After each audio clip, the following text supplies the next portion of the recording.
Para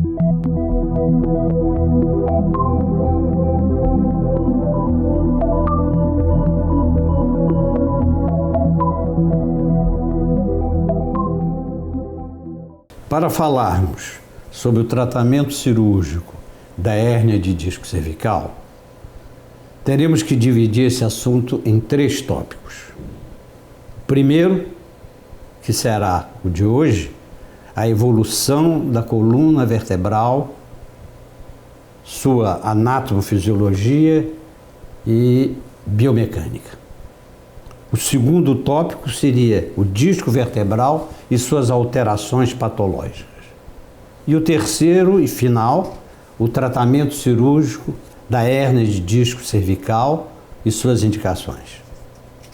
O interessante é que cerca de 50% dos pacientes procuram os ambulatórios de fisioterapia, reumatologia e ortopedia apresentando problemas na coluna cervical.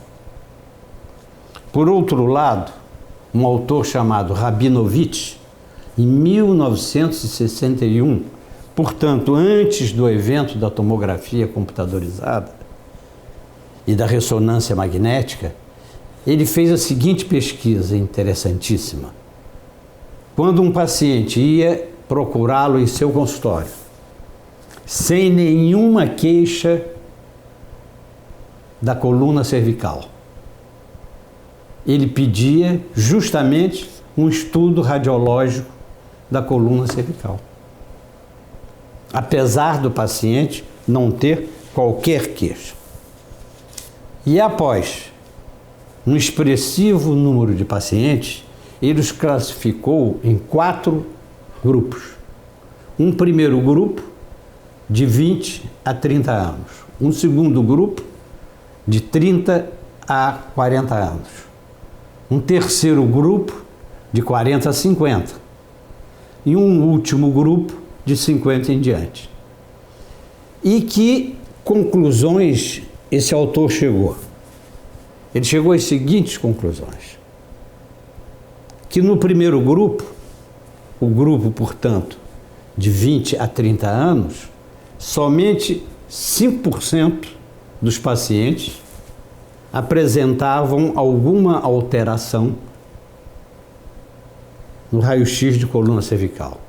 Geralmente essas alterações eram de ordem congênita, uma hemivértebra, mas sempre mais de ordem congênita.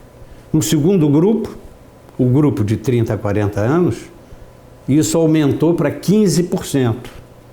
No de 40 a 50, isso aumentou para 50%. Então, 50% desse grupo, de 40 a 50 anos, apresentavam problemas radiológicos da coluna cervical, sem, no entanto, ter qualquer queixa. Isso aqui é fundamental.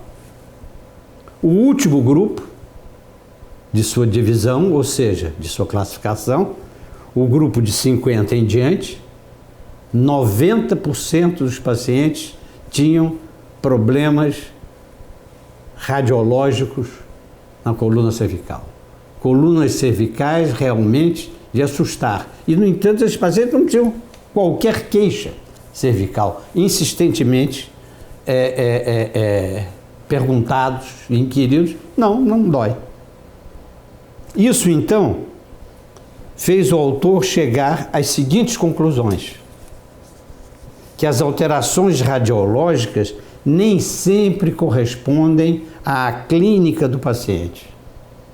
Pode haver um equilíbrio entre o estojo, a caixa, que seria a verdadeira parte óssea da coluna, e o sistema nervoso. Então, esse equilíbrio faria com que o paciente não tivesse dor. Havendo nenhuma repercussão neurológica. Ele notou também uma segunda coisa muito importante, que claramente após os 40 anos, se iniciava um envelhecimento da coluna cervical. E isso ocorre pelo próprio processo de envelhecimento e consequente desgaste, como também por microtrauma, doenças várias e até pelo uso indevido dessa complexa estrutura que é a coluna. A própria bipedestração,